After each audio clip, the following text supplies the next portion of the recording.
Hey streamers, and welcome back to our YouTube channel.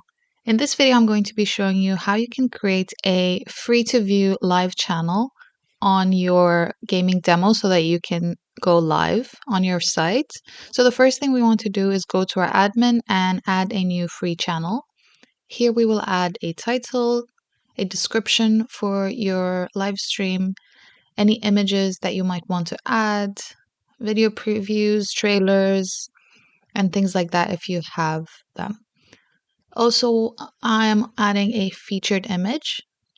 And if you would like to add all these extra bits like ratings, media categories, tags, I highly recommend that you do if you're someone that is interested in SEO or just someone that wants to reach out to more people, as these types of things are going to be super important.